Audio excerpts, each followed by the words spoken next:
Bongkar gudang minyak kita palsu di Bogor, raup untung 600 juta rupiah. Polisi mengungkap sumber peredaran minyak goreng kemasan merek Minyak Kita yang takarannya telah dikurangi. Minyak Kita hasil kecurangan tersebut berasal dari gudang yang berada di Desa Cijujung, Kecamatan Sukaraja, Kabupaten Bogor, Jawa Barat. Gudang itu melakukan pengemasan ulang dengan mengurangi takaran ukuran 1 liter atau 1000 mili menjadi 7500800 mili. Wakapolres Bogor, Kompol Rizka Fadilah mengungkapkan, pengungkapan tersebut dilakukan oleh jajaran Satreskrim Polres Bogor pada Jumat, 7 Maret 2025. Polisi turut mengamankan satu orang pelaku yang mengelola tempat tersebut berinisial TRM dan telah ditetapkan sebagai tersangka. Sebagaimana diedarkan seharusnya berat bersih itu 1 liter, namun oleh tersangka berat yang diedarkan itu 7500800 mili, sehingga terjadi pengurangan kuota yang seharusnya, ujarnya, Senin, 10 Maret 2025.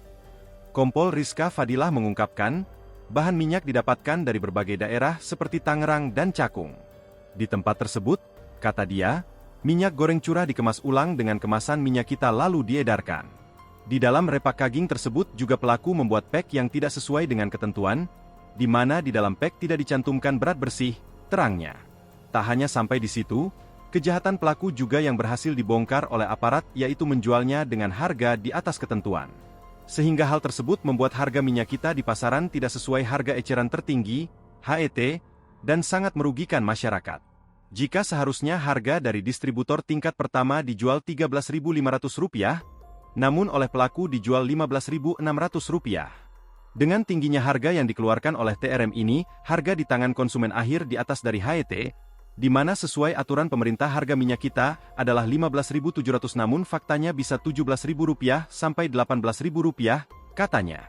Dalam sehari gudang tersebut mampu memproduksi 8 ton atau 10.500 kemasan Minyak Kita siap edar dengan keuntungan mencapai Rp600 juta per bulan. Gudang tersebut beroperasi sejak awal tahun 2025. Untuk wilayah ini peredarannya mencakupi Jabodetabek bahkan Provinsi Lampung, ungkap Kompol Rizka.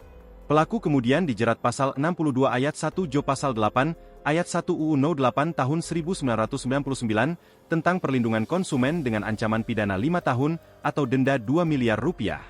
Selain itu, kata dia, pelaku juga dijerat dengan Undang-Undang Perdagangan dengan ancaman pidana paling lama 4 tahun dan pidana denda Rp10 miliar. Download Tribun X sekarang, menghadirkan lokal menjadi Indonesia.